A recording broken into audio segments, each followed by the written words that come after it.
Welcome back to the What Happens Next podcast, the podcast designed to help and support you live the best life you can in the next chapter of your life. Now, a lot of people typically call that chapter retirement. I've mentioned on the podcast before that whilst retirement might be a perfectly good word to use, I'm not keen on it.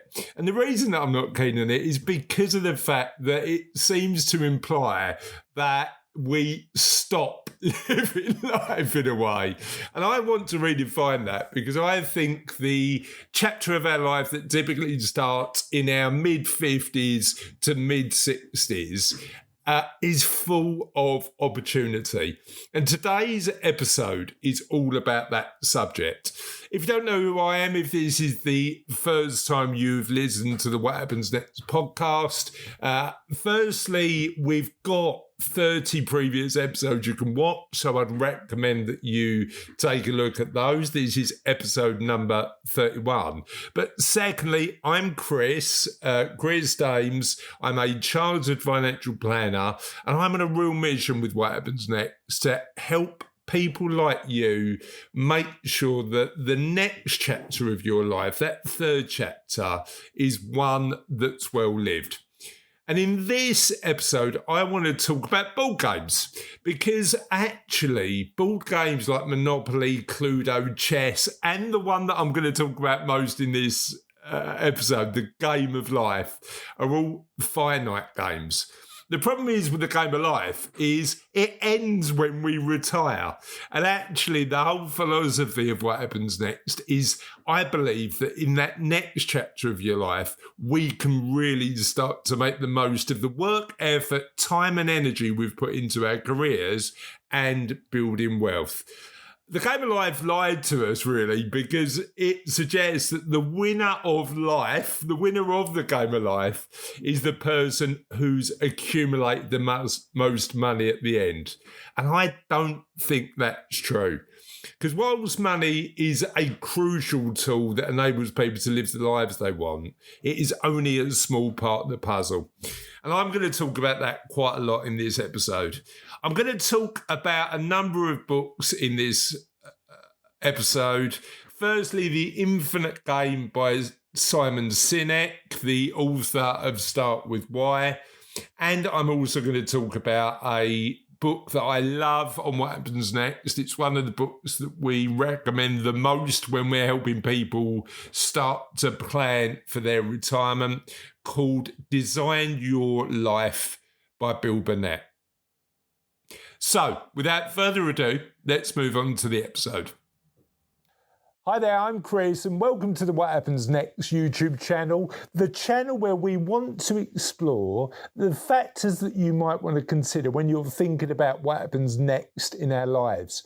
This channel is designed to help you, if you're in your 50s and 60s typically, thinking about the next step and the transition you might want to make in your life coming up, and you want tips, advice, stories, expert help from a range of different aspects to think about when you're thinking about that next chapter, that next stage. Now, you've noticed that I'm not calling it retirement, and retirement's fine. It's a word that we can use, but for a lot of my clients who I speak to, they're in a position where actually they're not ready to stop. They might want to change what they're doing, but they're not ready to stop. And that's why this channel is called What Happens Next and not called the Retirement Channel, because we want to reframe that next chapter as a way to explore what you really want to do with your life when we've built potentially enough resources to be able to do that. So at the minute, I'm spending a lot of time writing the What Happens Next book. I'm 50,000 words in as I speak to you today, and currently working to make sure that the book adds as much value as we can to people thinking about that next stage in their lives. Now, the book's not ready yet. It won't be out until sometime in 2025. I'm working hard to get it finished. But what you can do is sign up for the book waiting list, so you're one of the first people that gets access. You can simply do that by visiting whathappensnext.life/book. Join the waiting list today, and you'll be one of the first persons to get access to the book and some extra goodies when it comes out. So, who am I? My name's Chris Dames. I'm a dad. Currently, as I record this video, my two girls are 20 and 12. But my day job is as a chartered financial planner. The inception of this channel, when we talked about it in one of the earlier videos, the inception of this channel was because I had plenty of clients who financially, maybe they had enough money to stop, but actually they were thinking more and more about the change they'd have to go to navigate what happens next in their lives. So this channel is designed for people like my clients and hopefully people like you, so we can explore some of these concepts and we can think about making positive change in our lives in our 50s and 60s. I'd love to do more of this content. I'd love to support you by sharing concepts, sharing ideas, sharing expert interviews, and there's a few ways that you can help me do more of this. Firstly, you can like and subscribe to the channel. That really helps us build the channel, invite more guests, invite guests that are really relevant to what you're planning to achieve. So liking and subscribing is really important. But also, I'd recommend that you comment. Let us know what you think of the content. Let us know what you'd like to hear more about. Let us know what insights that you think might be really useful. Because the more we can do to improve, the better this gets for both you and for us. Because the bottom line is we want to have conversations that matter and you care about, so we can help you as much as we can. So conversations about how we help much as we can. Why are we talking about board games in this video? Well, I come from a family who loves board games. When I was a kid, my dad used to play chess quite a lot until we got to a point where he taught me, I learned, and I started beating him, and then he didn't want to play anymore.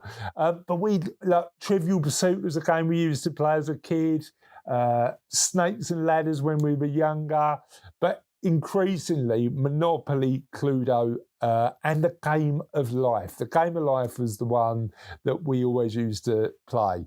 And clearly, board games are not meant to be real. They're meant to be, nobody's solving a murder by checking the Cluedo cards and working out who did what. But they are an interpretation on life. They are meant to be reflective. But the Game of Life lied to me. And the reason it lied to me is because, I don't know if you remember, in the Game of Life, you get to the end and the person who won is the one that had accumulated as much money as possible. And you look at that and you go, I know it's only a board game, but that effectively was what the Game of Life as a kid used to pretend what success looks like. Now, for not 1 minute am I pretending that money doesn't matter. Money, when we're sitting down with clients and talking through their financial plan, is clearly a tool that enables and empowers people to live the lives they want. But it's only one part. It's only one part of the puzzle. And what I want to do is, on this channel, we'll have more conversations about understanding what financial well-being is and why it should play a part, but also having a more nuanced view of life and exploring other areas, particularly when we're thinking about going through change. Now, the interesting thing about all of board games is that those games are finite. They've got an endpoint. The endpoint was, in the Game of Life, was where, I don't know if you remember, you retire at retirement acres with this, either if you're the winner of this big pot of cash or not. And that was finite. That was the end of the game. Monopoly was a really interesting one because, in my life, I try and sort of work in a win-win scenario. Monopoly was like a real lose-win scenario because you only won when everybody else ran out of money. So Monopoly and chess and the Game of Life and all of these games are finite games. Now, what's a finite game? A finite game is a game with fixed rules and a clear endpoint. So you know what the rules are, and it's got a clear endpoint. But life is an infinite game because life has got no defined finish line. We don't know when it's going to end, and the rules are flexible. You make up your own rules. The definitive book on this subject is, for me, Simon Sinek's book, The Infinite Game. That's definitely worth looking up if you haven't seen it. And it describes how often we think about situations where the game's infinite, like life, in a finite way. We either think win lose, when actually what we should care about is what makes us happy and what improves our well-being. But we also think about it in a way of accumulating more stuff, more wealth, more elements in our lives, instead of thinking about life in a way where we're trying to improve happiness and well-being. So if we agree, and you can read the book and make your own mind up, that we should think of life as a more infinite game, how do we do it? How do we make our lives more full of well-being by thinking infinitely? Well, in the book, Simon Sinek suggests that defining our purpose is really important. There's a reason that purpose is slap bang in the middle of the What Happens Next model that you can see at www.whathappensnext.life. I'm never sure if I now need to say www. Nobody ever says that anymore. I might just carry on. But whathappensnext.life, you'll be able to find it. And working out what you stand for as a human is fundamentally important for the infinite game.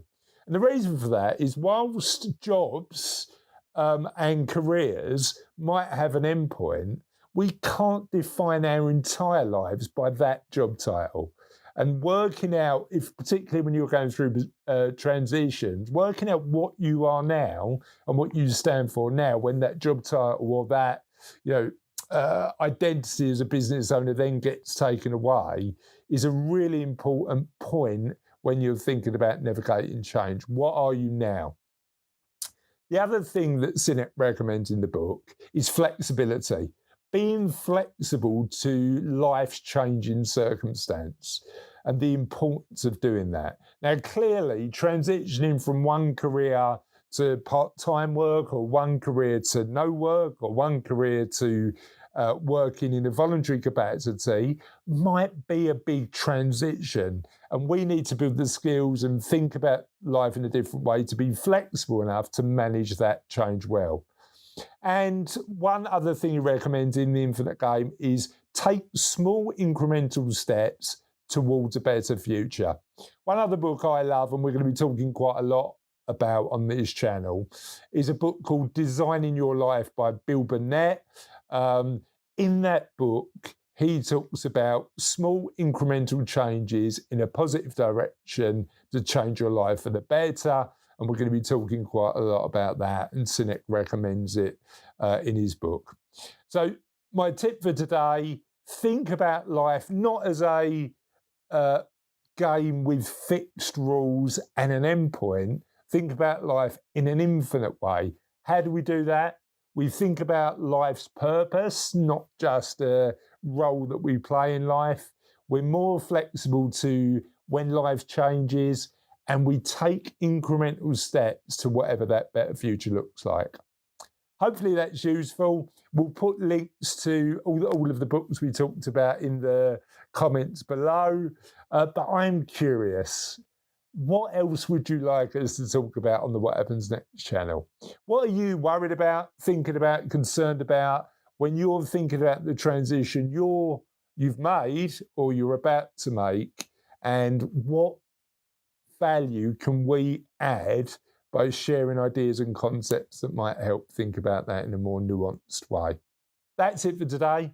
Hopefully that was useful, and we'll see you on the What Happens Next channel soon. Part of the issue we've got when we're thinking about what happens next in our lives is having the self-awareness, having the introspection to be able to think about what the gaps in our well-being are. And we're doing loads of work at the minute with What Happens Next to build solutions that are going to help you think about well-being in a nuanced way when you're thinking about how it applies to your life. One of the first things we've built that you can use today is our What Happens Next quiz. It's free to do, takes about 5 minutes, but what it will do is give you an insight into the areas of strengths when it comes to your well-being and the areas you might want to improve. You can take the What Happens Next quiz at whathappensnext.life/quiz, and I hope it helps you in your journey to work out what happens next for you. So that was episode 31.